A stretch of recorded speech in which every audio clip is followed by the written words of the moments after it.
The TVWAN News is proudly brought to you by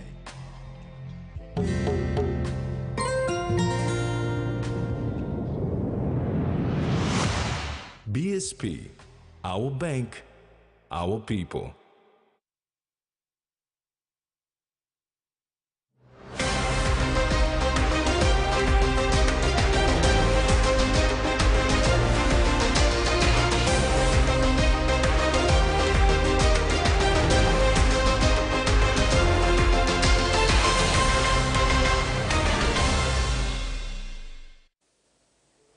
Hello and welcome. This is Tuesday's news. I'm Carol Kidu Jr. And I'm Tracy Pa. Join me later for sports.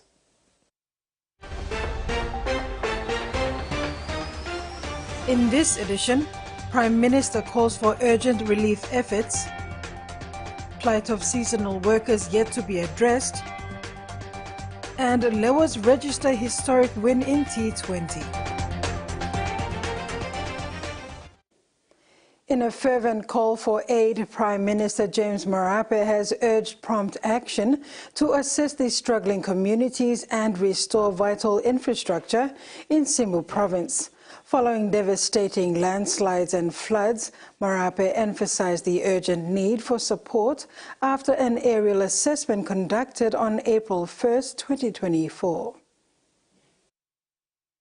Venturing into the heart of the disaster-stricken region, Prime Minister James Marape surveyed the ravaged districts of Gumini, Karamui-Sol Nomane, Kundiawa Gembo, along with the sections of Chuave and Sinesine Yongomul. Witnessing the first-hand extent of the catastrophe, he directed attention to the plight of those affected, including schools and public servants. Marape received a grim report from the Simbu Provincial Disaster Office, revealing the loss of 14 lives with only one survivor rescued from the debris. Expressing condolences to the grieving families, Marape underscored the government's commitment to aiding those isolated by the disaster. Acknowledging the valiant efforts of local leaders and officials, Marape vowed comprehensive support, ensuring funds would swiftly flow to expedite relief and restoration efforts. He announced that the national government has allocated initial funds totaling 100 million kina for mobilization and reconstruction. Highlighting the critical role of infrastructure restoration, Marape implored the Simbu provincial government and affected districts' development authorities to utilize available resources efficiently. He stressed the imperative of reopening vital roads and bridges, facilitating access to essential services and aid. In a bid to prevent future calamities, Marape urged strategic planning, advocating for settlement in resilient areas immune to natural disasters. Concurrently, Simbu Provincial Authority is strategizing access routes to the afflicted zones while assessing the extensive damages estimated at 221 million kina, with Simbu bearing the brunt at 72 million kina. Octady Mining Limited has announced its decision to terminate the use of Puma Energy's fuel services in Tabubil due to persistent supply issues. Despite efforts to resolve the situation, including offers to purchase Puma's facilities, OTML was compelled to seek alternative solutions following Puma's discontinuation of Jet A1 supply and intention to vacate facilities. OTML has swiftly engaged alternative providers to ensure uninterrupted operations and maintain self-sufficiency in fuel supply. OTML's Managing Director, Kedi Ilimbit, emphasized the decision's importance in meeting operational needs and safeguarding Papua New Guinea's interests. This move demonstrates OTML's commitment to mitigating risks and ensuring a socio-economic prosperity for the nation. The Madang National Court has ordered the reinstatement of Fran Lau as the Madang Provincial Administrator after he was replaced by Daniel Aloy last month through a NEC appointment. The Section 32 position now comes under the limelight as sector heads and, most importantly, the people want development agendas to be put forward and tabled instead of power plays. the Madang provincial government has lost over 7 years of critical development due to lack of proper management over the years. This was revealed during a meeting held by Daniel Aloy with the sector heads. According to Mr. Aloy, many concerns raised by sector heads was the inability to expand and also spend money accordingly to their projects and programs, let alone Madang's law and order issues. Health and education sector scorecards all point downward. We had lost 7 years, which are critically important as a province. And as the acting provincial administrator, that itself is a concern. Concern in the sense that, 7 years that in the past, counting from now, we had not scored well in a development scorecard. So when they admitted around 5 to 7 fiscal years that they were not able to function and they were not able to have access over their funds, they were not able to have some visibility over their sector's performance, then definitely there are questions that we need to. The meeting held last week briefed Mr. Aloy on the situation at hand. Amongst other concerns raised was not having visibility of sector funds and funding disbursement over the years. Mr. Aloy was surprised with the situation at the provincial headquarters. There are cases where they have raised, saying that we had warrants raised, we had CFCs issued, yet at the time of our follow-ups, we couldn't even access our recurrent funds. And when those points are raised, then you begin to ask yourself, something is surely wrong. However, former Administrator Frank Lau has sought the leave from the courts to stay the NEC's appointment until a review on his dismissal is done. The courts appealed his application to grant leave and reinstated Lau as the provincial administrator. While respecting the court's decision, Mr. Aloy has indicated that he will wait to vacate the office upon further directions from the National Executive Council as they have appointed him to his role.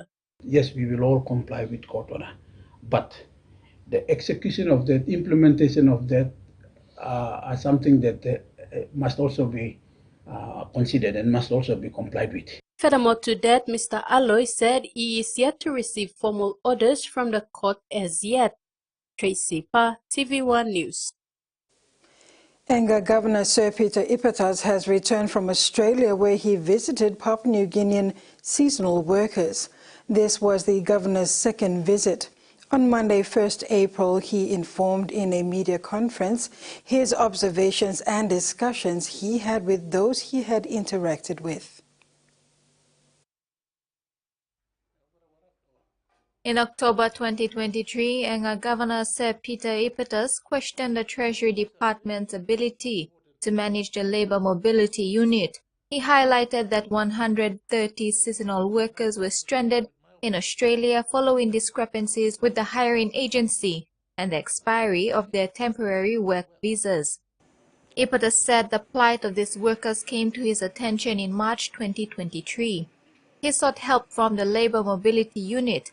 With no response, Ipatas travelled to Australia to see for himself and discovered that more than 130 Papua New Guineans in Tasmania have not been working for the last 4 months with all travel documents expired.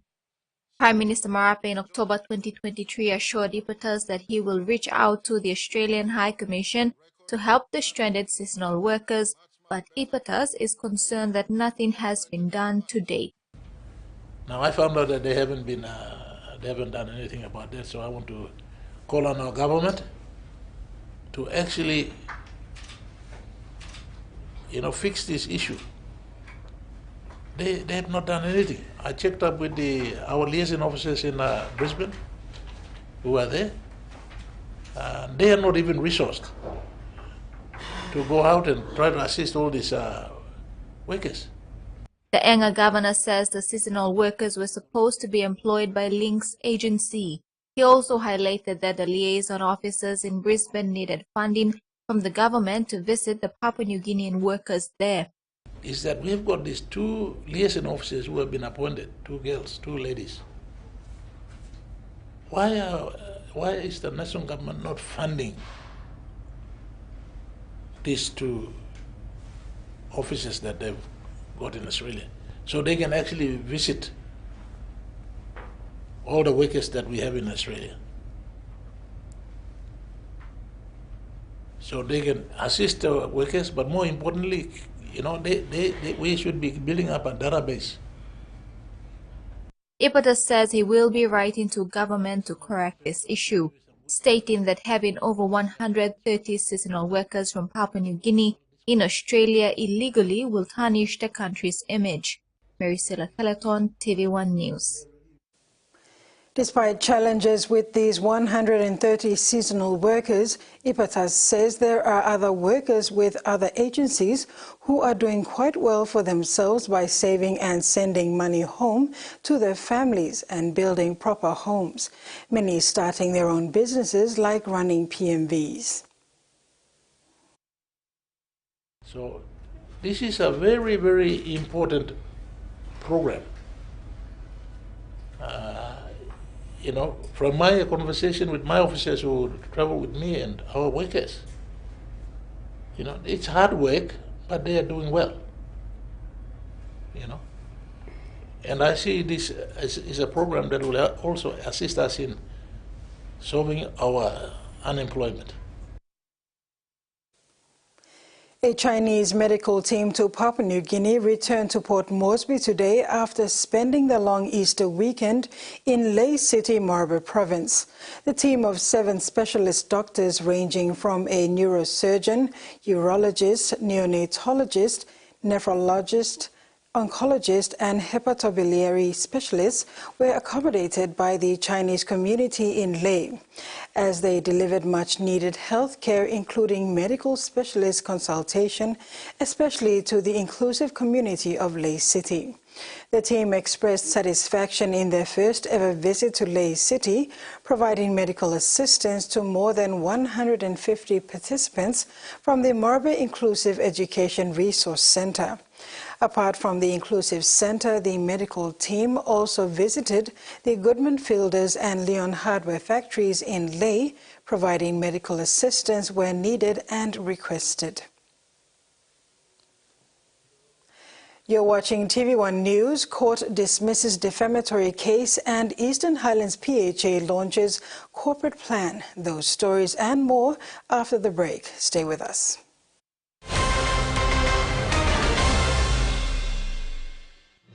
Experience a convenient and smarter way to do your banking with BSB Mobile Banking. You don't have to leave the office or your home to pay for bills. You can view your account balance, transfer funds, top up phone credits, or purchase Easy Pay units wherever you are. Visit your BSB branch today to register now for BSB Mobile Banking. BSB Mobile Banking, the smarter way to bank. BSB, our bank, our people. He says the best Hunters players come from his region. So does she. But there's one thing that brings everyone together. SP Lager, Bunyamyumi. The Toyota JD Hiace bus comes in 14 and 15-seater high-roof luxury model powered by 2.8 liters JD engine for optimal performance output, fuel efficiency and quietness, designed with improved safety features and easy maneuverability for tire steering angle. The Hiace lift suspension and annular frame structure is opted for smooth ride, comfort and safety. Experience the ride on the Hiace bus and experience the Hiace pride, the bus that exceeds all expectations. A true champion is measured by their courage, their determination, and their passion to never give up and to always keep trying. With a delicious Milo and milk taste and added nutrients, Milo and milk is a great way to fuel our little champions with nourishing energy every day. Because true champions give it their all. Milo, PNG and Mia. Prime PNG made. When you're spending time with family, when you've got a big day ahead. When you have given it all you've got.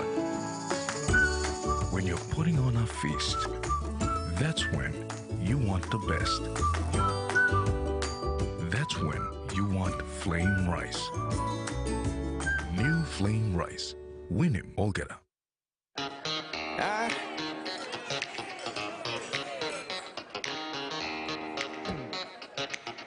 Superstition ain't the way.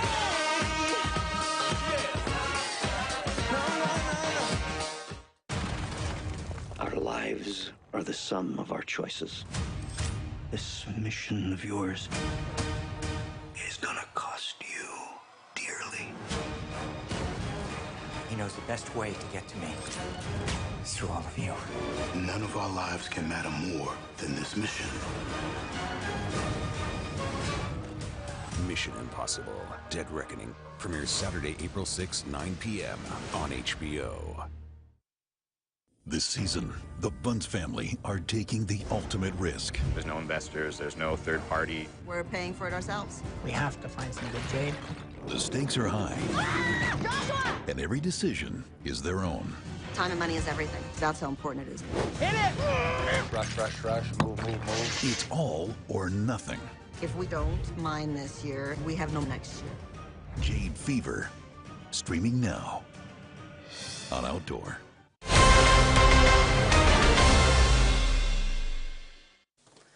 Welcome back. The Waigani Committal Court dismissed a defamatory publication matter against a female after the court found insufficient evidence. Margaret Kekolo, who appeared before the court for mention to set a date for trial today, walked out freely after Magistrate Albert Daniel dismissed her charge. After going through the case several times, Daniels learned that Margaret was found guilty of the charge on December 19, 2023. The police prosecutor at the time did not prepare the summary of facts for the charges. Daniels said the matter was then adjourned to the 28th of December for the police prosecutor to prepare the facts. However, the facts was not prepared until the matter appeared again to court today. Therefore, Daniels asked the police prosecutor to read out the facts. According to the police prosecutor, on 25th of June 2023, Margaret, who resides at Gordon's, had an argument with the complainant over a family matter. The court found that the complainant and Margaret both are married to two brothers. According to the facts, Margaret was reported for sending defamatory messages to the complainant during the time of the argument, calling her names. While representing herself at court, Margaret clarified that the message was a private message sent via a mobile phone to the complainant and not via any social media platforms. Upon examination, Magistrate Daniels said text messages when sent to multiple people can be used as defamatory, but for a case it states that the message was sent only to one person, meaning there is no third party involved in this matter, so it is not a defamatory matter. Daniels then ruled on verdict on the matter to dismiss the charges laid against Margaret. The magistrate, however, warned Margaret to solve this issue with the complainant and refrain from describing people through SMS or social media because there are consequences of such matter. Tracy Pa, TVWAN News. David Kelma from Imbongo in the Southern Highlands province is the new acting provincial administrator following the court's decision last week giving effect to his appointment. This is after the former acting administrator, Jerry David, filed proceedings to stay Kelma's appointment following a NEC decision to appoint Keller as SHPA early in March. In welcoming the court's decision, Kelma was humbled to have been bestowed this role and vowed to do his best. He is prioritizing law and order, education, agriculture, restoration of the SHP administration, delivering PNG Games in 2025, health and a proper coordination of infrastructure development in the province. He said he will implement these priority areas in consultation with all the district CEOs. While the rest of the province and country were into the Holy Week celebrations last week, Eastern Highlands Provincial Health Authority launched its corporate plan and website in Goroka on Wednesday, 27th March. Frida Kana with this report. The Eastern Highlands Provincial Health Authority corporate plan and website are significant in the enhancement of the health services in the province and demands the support from the whole provincial administration. However, it was noted that the Governor for Eastern Highlands Province and the 6 other MPs were not present during this small but significant launching. Only the member for Ungai Bena and Vice Minister assisting Prime Minister Kinoka Fear and member for Hanganofi Robert Atiyafa were present. Also present were the Eastern Highlands Provincial Health Authority board members, the management, team, staff, partners and stakeholders. Chief Executive Officer of the Eastern Highlands Provincial Health Authority, Dr. Joseph Appa, was delighted to have the corporate plan launched as the second one under his management. The first one was launched in 2018. He highlighted the significance of the plan, emphasizing that the plan is the roadmap of Eastern Highlands Provincial Health Authority, and the PHA is grateful to all its stakeholders, including the locals, to work collaboratively to improve the health status of the province. He said PHA hopes to achieve some milestones through this plan, not only in the Premier Hospital, but also at the district level, down to the rural communities. He said one important issue to consider is the alarming rate of the population increase, as well as the rural to urban migration at a fast rate. Member for Hanganofi Robert Atiapa officially launched the corporate plan, whilst the member for Ungai Bena Kinoka Hotune Feo launched the website. Frida Kana, TV1 News. The Bundi Komba Festival is set to return to Madang from April 8th to the 10th, showcasing Papua New Guinea's rich cultural diversity. Organized by the Kumara Foundation, this annual event celebrates the Pandanus connoideus, known locally as Komba, while also serving as a platform for cultural exchange and preservation. Despite financial challenges, the National Cultural Commission has pledged support for the festival, recognizing its significance in safeguarding traditional knowledge and promising a colorful array of performances and culinary delights centered around the versatile Pandanus connoideus. As anticipation builds, both organizers and attendees eagerly await the festivities, eager to immerse themselves in the vibrant tapestry of Papua New Guinea's cultural heritage at the Bundi Komba Festival in Madang. Bundi Komba Festival is a rare food culture festival, Pandanus connoideus, and it has been around for a very long time in Papua New Guinea, but never before has it been used in like a festival to showcase the rarity of that food product and how it has the ties to the local people. We have over 25 different very diverse cultures, and if you attend the Bundi Komba Festival, you'll see amazing cultures performing, and you would think that they're coming from different parts of the Highlands region, but they're all from Bundi. So we want to reignite that and the amazing cultures that are in Bundi. So we started off this Bundi Komba Festival in 2019, and we've come a long way, and we want to thank the support, consistent support of the National Cultural Commission, and also the PNG Tourism Promotion Authority for always behind the initiative of Kumara Foundation in promoting the Bundi Komba Festival. Lae in Morobe Province currently has an acting district administrator and a chief executive office for the Lae City Authority.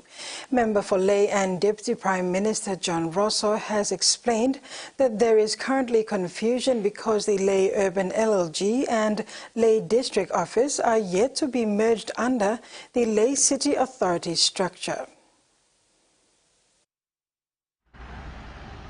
Lae, unlike other towns and cities, currently has an acting district administrator and Lae City Authority Chief Executive Officer.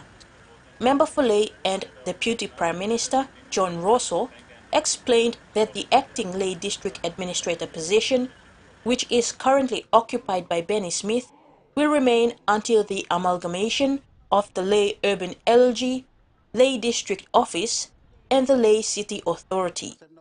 Rosso explained that Robin Callistus used to be the district administrator for Leh District, but since the creation of LCA, which carries out all the municipal services for the city, he was put in as acting CEO for LCA. With this role confirmed, his former position became vacant. Benny Smith was appointed in February 2024, and under the Leh District structure, he will report to the Morobe Provincial Administrator, but work in alignment with the LCA CEO. Rosso outlined that 90% of the city's responsibilities fall under the LCA CEO. The member for Leh said the idea is to have the Leh District Office and the Leh City Council amalgamated into the Leh City Authority structure in the near future. Right now, there are 3 structures which are causing a lot of issues. Work is underway on legislation that will merge Leh District and Leh Urban under the LCA structure. Kamila Guare, TVWAN News, Leh. And now to the finance news. The kina closed unchanged at $0.2649 in the interbank market. At Bank South Pacific, our kina was buying $0.2574, $0.3940 Australian dollars, $0.2321 euro, and 38.71 Japanese yen. Looking at commodity prices at New York close, all commodities closed the day higher. And on the stock market, the Dow Jones closed lower, the ASX closed lower, and all ordinaries closed lower as well.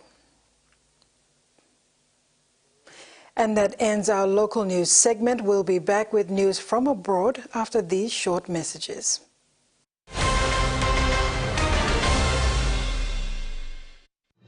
Experience a convenient and smarter way to do your banking with BSB Mobile Banking. You don't have to leave the office or your home to pay for bills. You can view your account balance, transfer funds, top up phone credits, or purchase Easy Pay units wherever you are. Visit your BSB branch today to register now for BSB Mobile Banking. BSB Mobile Banking, the smarter way to bank. BSB, our bank, our people. Hiya, Mama. You wait then, but me add him special flavor.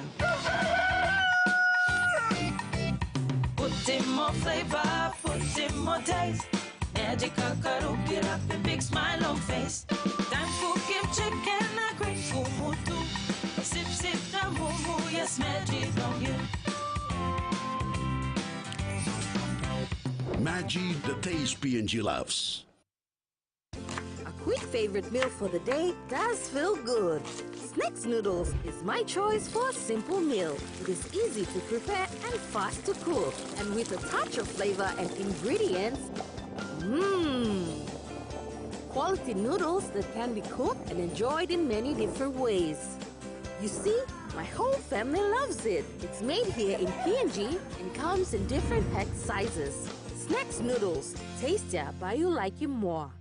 Hari mulga the rice lovers. Mi plaka 300,000 kina scale school money long winning. Sans belong you lo winning 1,000 kina. 300 per lucky line by winning inside long 4 plus fortnight. Sans belong you lo win a big plus thread. By 1 kg it going up 20 kg scale or ori rice. Cut him this stamp na put him inside long envelope and the full name na contact details long you. Na drop him inside long entry box long store. Promotion by Pinis long March 29, 2024. Hurry up now win big plus 1 scale na ori rice. Piani mi plus social media long save more. Terms na conditionista.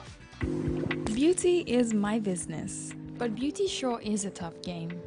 Filters are great, but great skin, better. And that's why my skin deserves the best.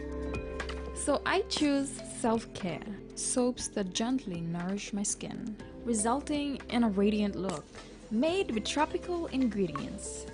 I trust self-care from City Pharmacy, so bring it on! My skin is ready and so am I. This is Barbie Land. Hi, Barbie. Hi, Ken. I can't believe how great this place is. Let us show you. Ready for fun? Yes. Ken, pour my ice cream can. Wow! Barbie premieres Wednesday, April 10th, 9 p.m. on HBO. Isn't she your ex? Madam, you have a visitor. We're not visitors. We're family. Hey, Gideon! Family? Since when? Since now. And who is this kid?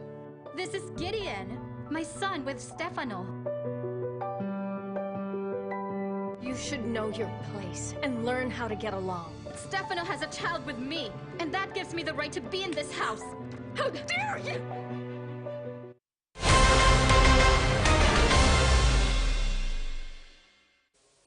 Welcome back. Advocates are urging South Australia to follow the lead of other states and introduce laws to outlaw gay conversion practices. New South Wales, Queensland, Victoria and the Australian Capital Territory have all legislated a ban on the controversial practices, which opponents say cause serious mental health harm to members of the LGBT community. However, the South Australian government is yet to commit. Jace Ray is leading a campaign to end LGBTQ+ conversion practices in SA, nearly a decade after surviving them at a religious school. I experienced suicidality as a result of this, as well as self-harm, and I was a danger to myself. The 23-year-old is part of a South Australian survivor-led campaign calling for robust laws to ban all practices that try to suppress or change LGBTQ+ people's sexual orientation or gender identity. The group says these practices can range from informal counselling, teachings and coercion to psychiatric intervention and religious rituals like exorcism. If I could have prayed it away, it would have happened. It's a long time of telling myself, stop thinking your gay thoughts and God will forgive you. South Australia is now lagging behind other states, with laws recently passing the New South Wales Parliament and the practice already banned in Victoria, Queensland and the ACT. Before the last election, Premier Peter Malinauskas told the campaigners he'd work to ensure the practice doesn't happen in SA. 2 years on, he says he doesn't believe it's a widespread practice, and the government is still looking at how to handle the issue. The government will consider its options, and if we choose to pass legislation, then we want to make sure it's done very carefully. I reckon I probably hear a story maybe once a month or so about a new person that I know who's experienced some form of conversion or suppression practices. Experts are pushing for more awareness around the issue, especially in sectors like mental health. Many of our mental health practitioners either are very reluctant or worried to approach the topic or talk about the topic. A major 2018 report from the Human Rights Law Centre found that up to 10% of LGBT Australians were vulnerable to conversion practices, which studies have shown are ineffective and unethical and can have long-lasting mental health impacts. I don't want that to happen again. I don't want someone to have to suffer the way I did. Reaching out with a bid to change lives. A long-standing stigma about men's mental health in mining communities is being challenged. Underground workers in the outback Queensland are trading their high-vis and hard hats for yoga mats. Rises over Mount Isa. Hundreds of people prepare to spend a 12-hour day working underground. Shane Butler is one of them. Slogging it out as an underground operator 7 days a fortnight, it's a world away from how he spends his time off. Something I felt a little bit nervous about coming, but as soon as I came, I was happy and addicted. 5 years ago, the 42-year-old was looking for an outlet to manage his anxiety and found yoga. Balance that with your life, with being a dad and running a budget, and something has to give. He hasn't looked back. He's now the first male yoga teacher in the region and wants other men from his industry to follow his lead. Probably speak about it at work, yeah. Try and encourage others. We were laughing, and as soon as we all came in here, it was good. Good atmosphere. Have you learned a few things? Has it sort of eased some pressure off your body? That I'm very unfit and very inflexible. But it's something that I really am keen to work on. With suicide rates in the mining and construction industry 80% higher than the general working population, it's hoped that any move to improve men's mental well-being will have a positive effect. Tony Tonga-Tolki has been working to create safe spaces for men in the bush after his own mental health battle. Look, if you are struggling, reach out, get some help, don't be shy, nothing to be ashamed of, it's the same as having a cold, just do it. The majority of people are quite quiet about it, but then at the end of it, they're relaxed, they're smiling, and you can tell that the penny's dropped and something's changed in them. Donald Trump has posted a $175 million bond in his New York civil fraud case, averting asset seizures by state authorities, which could have hobbled the former U.S. president's business empire. The Republican, who is set to face Democratic President Joe Biden in the November U.S. election, was found liable on February 16th for fraudulently inflating his net worth by billions of dollars to secure better loan and insurance terms. A three-judge panel of the appeals court will hear Mr. Trump's appeal on the merits. The appeals court ruling reducing the bond is no indication of how the panel will ultimately rule. New South Wales authorities are investigating 5 suspicious packages believed to contain cocaine that washed ashore on Sydney's northern beaches. Reporter Jessica Rendell has the details. Beachgoers made the discovery yesterday morning. 3 suspicious packages believed to be cocaine found here at Curl Beach and 2 packages at the nearby Freshwater Beach. They were handed over to lifeguards who then passed the packages on to police, who are currently conducting forensic investigations on those packages. Now, this isn't the first time that we've seen these mystery cocaine bricks wash ashore across New South Wales. This all began back in December on the 22nd when some packages were found on the central coast, and then earlier last month too, the most recent discovery was made on the mid-north coast at Valor Beach. So far, more than 250 kilograms of cocaine has washed ashore across not only New South Wales beaches, but across the border in Victoria too. Now, police are still conducting investigations into the origins of these packages. It's unclear where they've come from, but some of the only clues that they have are these logos that are printed on the packages. Some of them read Tesla, others read R-Z or Zoe. So police are looking at all of this information to see whether these packages were either thrown overboard during a botched delivery or if they were attached to the hull of a cargo ship. We've seen both those scenarios play out before across New South Wales. So police are looking at all of that information to see if they can find out just where these mystery cocaine bricks are coming from. News ends on that note. Tracy will join you for sports after the break. Stay tuned.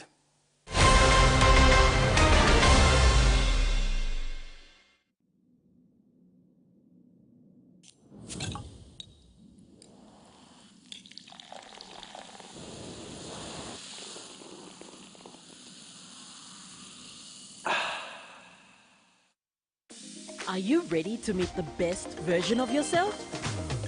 The one with the bright, confident smile? You've got to take pride in how good you look, how fresh your breath smells, and how great you feel. To boss it at work, to be your best for uni, or to catch the eye of that special someone. You've got to brush up your vibe with whiter, healthier, brighter teeth. Brush up for confidence with Colgate. This honking is doing your head in. Why don't you go and put a stop to it? Oh, maybe not. Ding bang ding, ding ding dong. Paying for your PNG air ticket with Salmoni is now possible. Visit the website www.pngair.com.pg to make a booking and select Salmoni as the payment option. You will receive a confirmation email including Salmoni reference number and the amount to pay within 24 hours. Once done, dial *888#, select option 4 Bill Pay, select PNG Air, enter the cell money reference number. You will receive a pop-up message asking you to confirm that all your information provided is correct. Enter the cell money PIN to confirm the payment. You will receive an email for PNG Air with your ticket details. Call 888 for assistance. Cell Money, a product of Digicel. You're back. Oh, yes, we are. The junior sleuths may want to pay attention. What just doesn't make sense? We all do our best. You have to dig deeper. I knew this was too easy. What's our next move? We're supposed to grant this wish. Yeah. Ruby in the Well premieres Monday, April 15th, 6:15 p.m. on HBO Family.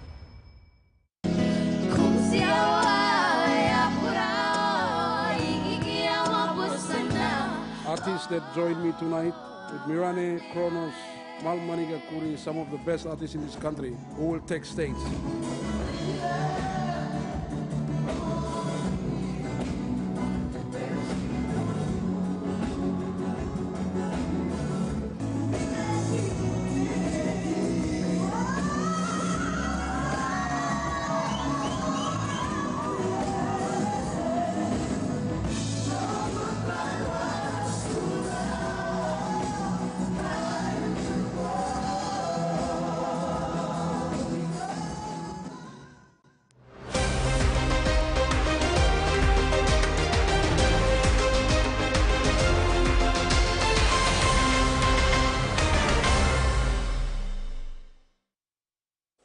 Welcome to our sports segment. In cricket, Papua New Guinea's women have claimed their first win over full member opposition in the T20 International, beating Zimbabwe in a super over in Harare.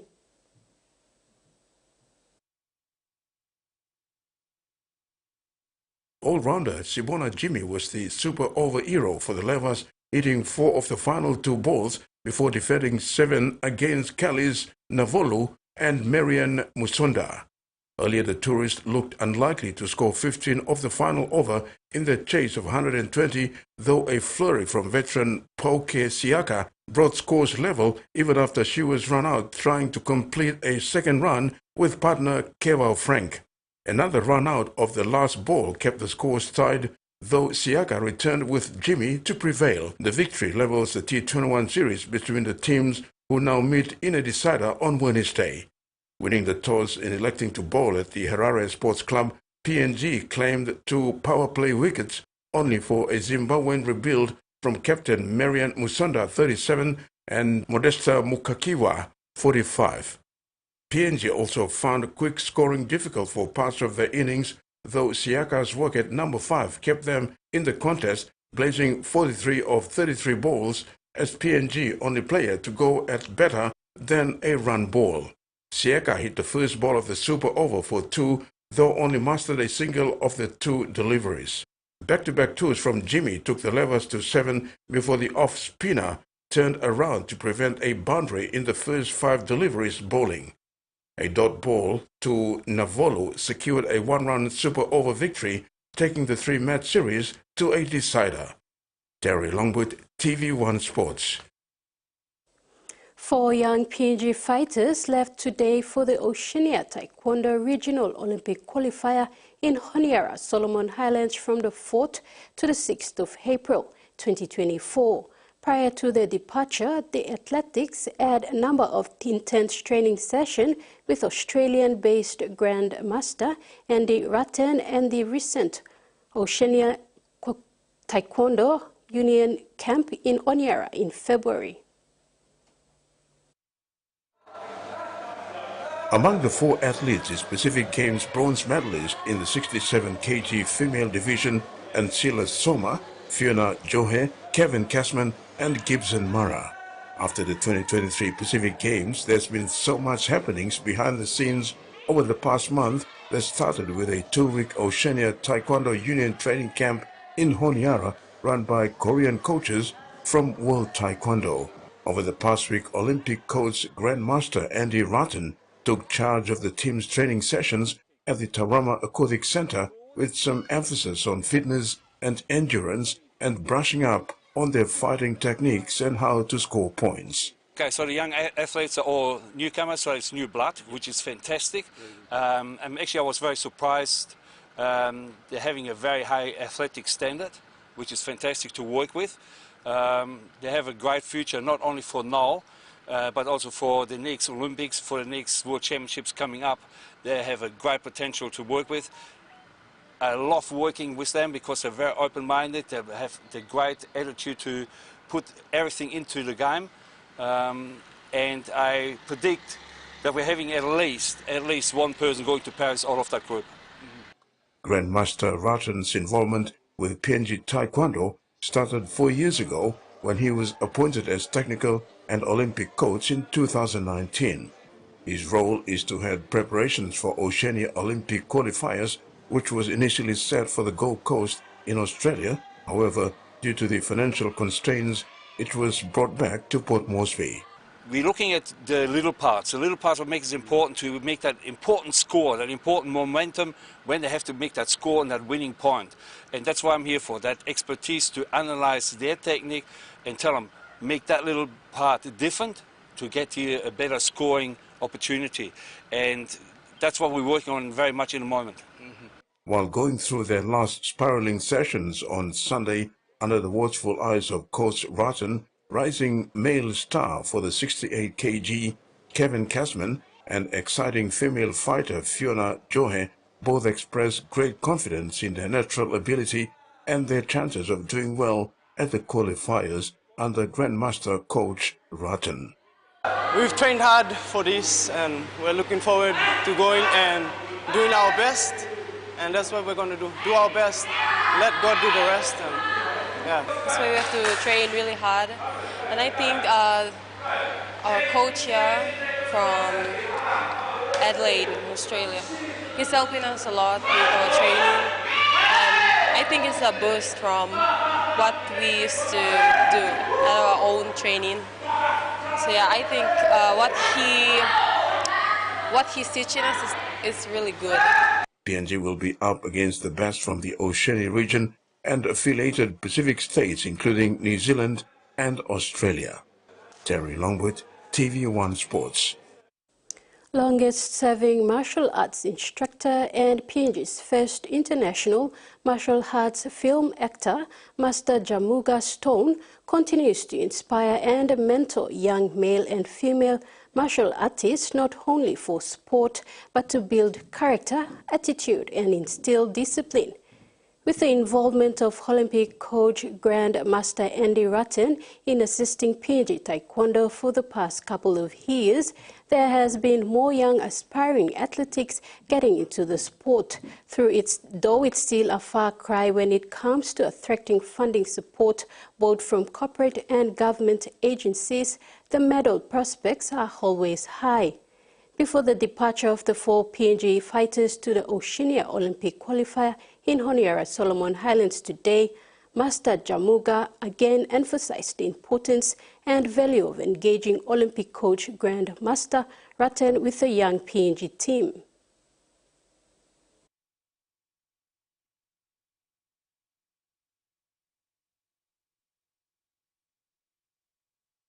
Like I said, his experience with PNG has gone back to 2012 and Pacific game. Obviously, he's outstanding performance as a coach, national coach. And I was down in Australia, took the Highlands Taekwondo team down to his gymnasium, extreme martial arts center, and the guys picked up a lot of new things. Like he's saying, the technique is already there. It's just showing them how to score points in the crucial time because of the scoring system has changed. You know, it changed for in the last few years. So for Andy to come up here, our grandmaster, it's very important to teach those kids the final the scoring, how to score those points at those critical moments, when the scores are tight or whatever. So for him to come up here and give us the expertise in training the athletes to the final points, to scoring system, like he said already, we're already athletic. It's just a matter of showing them how to score at those crucial times, when the scores are even or even very, very close.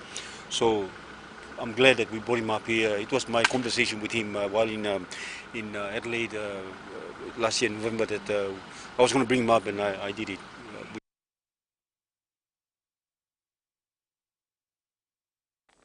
The SRC PNG Eastern Nines has brought unity through the sport of rugby league since 2021. A challenge students representing various schools of the university partake in. Headed by the UPNG School Representative Council, the initiative is now into its fourth year, concluding this year's finals on Easter Monday.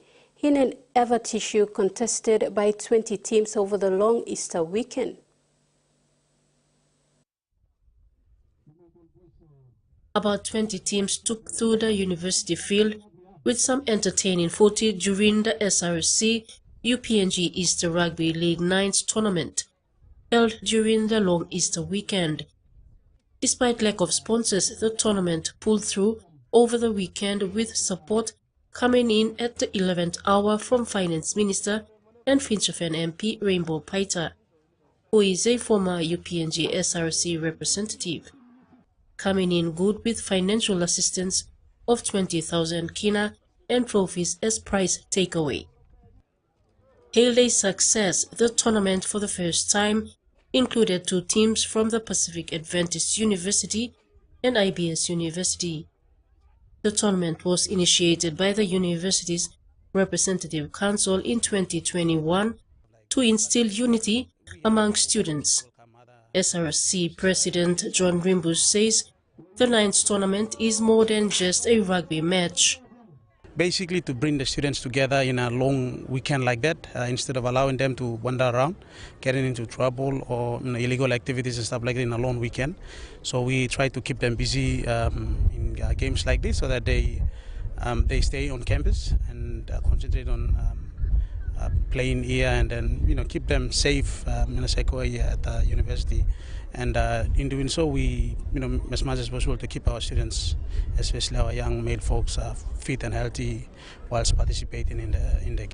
The finals came down to the wire as the School of Humanities and Social Science Arts Warriors showcased a strong performance to romp home in the playoff in the Cup finals.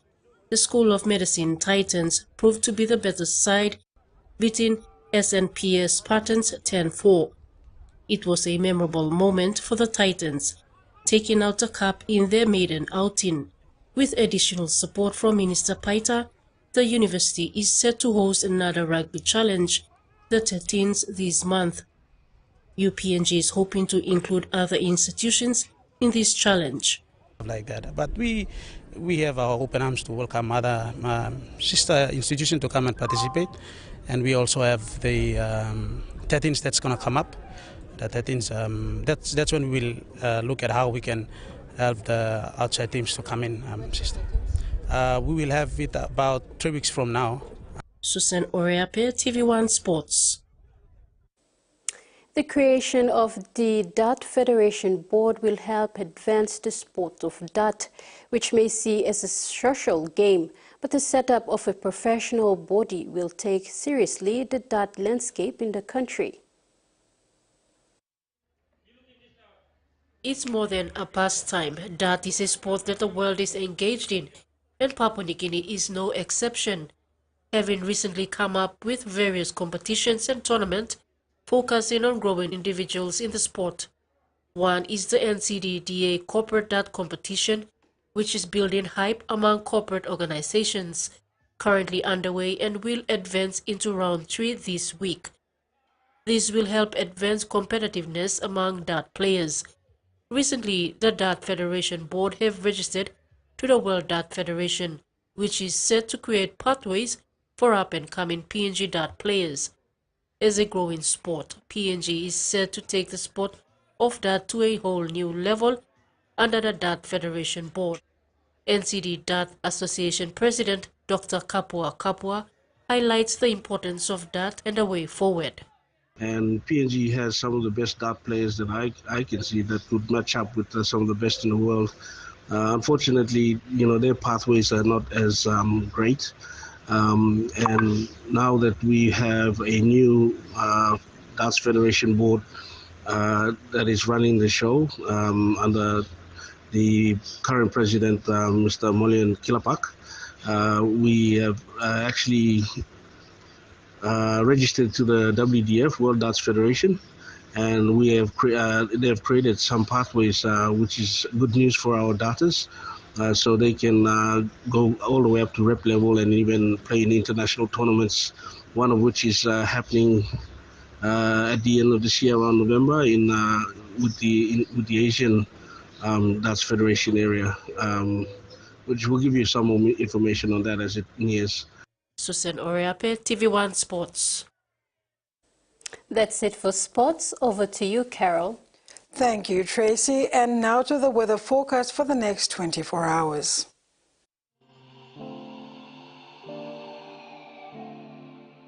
Southern region, Port Moresby, partly cloudy with possible few showers. Kerma, Alatau and Papaneta, few showers and possible thunderstorms. Mumase, Ley, partly cloudy with few showers. Madang, Wewak and Vanimo, partly cloudy with possible few showers. New Guinea Islands, Lorengau, brief showers. Kokopo, partly cloudy with possible brief showers. And Boka, possible brief showers. Highlands, Mount Hagen, partly cloudy with few showers and possible thunderstorms. All other centers, rain showers and possible thunderstorms. Ocean forecast. Coral Sea sees moderate with southeast winds of 10 to 20 knots. Solomon and Pacific Ocean sees slight with northeast winds of 10 to 15 knots. Coastal waters forecast. Waters of southern PNG and Indonesian border to Daru, to Kiwai Islands, Kerema to Yule Island, Hood Point to Samari Islands. Waters of Cape Vogel to Huon Gulf to Finchafen, waters of New Island to Bougainville, and waters of East New Britain to West New Britain, seas 0.5 to 1.3 meters. Waters of Samari Island to Cape Vogel and all Milne Bay Islands, seas 1 to 1.5 meters. And that's been another edition of TV1 News. Pleasant evening. Good night.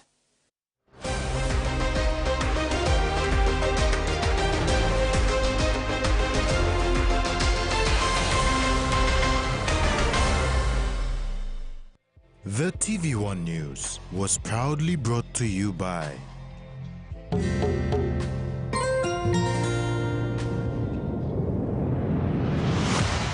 BSP, our bank, our people.